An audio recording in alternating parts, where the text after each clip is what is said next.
Hi అండి. అందరికీ నమస్కారం. ఎంప్లాయీస్ ప్రావిడెంట్ ఫండ్ ఆర్గనైజేషన్ ఈపీఎఫ్ఓకు సంబంధించి ఒక ముఖ్య సమాచారం అయితే రావడం జరిగిందండి. ఇక విషయంలోకి వెళ్తే దేశవ్యాప్తంగా ఈపీఎఫ్ఓ పెన్షనర్ల సమస్య మరోసారి చర్చకు వస్తుంది.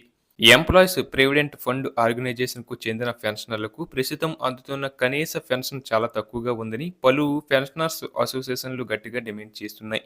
ముఖ్యంగా కనీస పెన్షన్‌ను రూ. 8,000కు పెంచాలని వారు కేంద్ర ప్రభుత్వాన్ని కోరుచున్నారు. గత 12 ఏళ్లుగా పరిస్థితి పెద్దగా మారలేదు.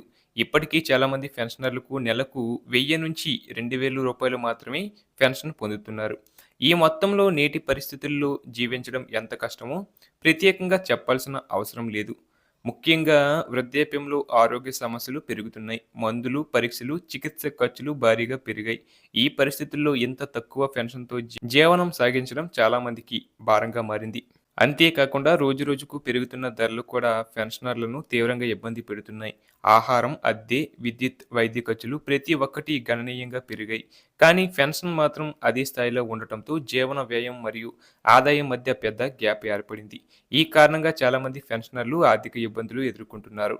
అలాగే పెన్షనర్స్ అసోసియేషన్‌లు చెబుతున్నదేంటంటే కనీస పెన్షన్‌ను రూ. 8,000కు పెంచితే వృద్ధులకు కొంత ఆర్థిక భరోసా కలుగుతుంది. కనీస అవసరాలు, ఆహారం, మందులు, దైనందిన ఖర్చులు తేలికగా నిర్వహించుకోగలుగుతారు. ముఖ్యంగా ఇతరులపై ఆధారపడకుండా స్వయం గౌరవంతో జీవించే అవకాశం కూడా వారికి దక్కుతుంది. అలాగే ఈ పెంపు వల్ల సామాజిక భద్రత కూడా బలపడుతుంది. వృద్ధులు గౌరవంగా జీవించే పరిస్థితులు మెరుగవుతాయి.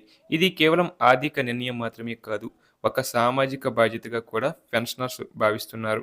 అందుకే కేంద్ర ప్రభుత్వం మానవతా దృక్పథంతో ఈ అంశాన్ని పరిశీలించి ఈపీఎఫ్ఓ కనీస పెన్షన్‌ను రూ. 8,000కు పెంచాలని వారు విజ్ఞప్తి చేస్తున్నారు.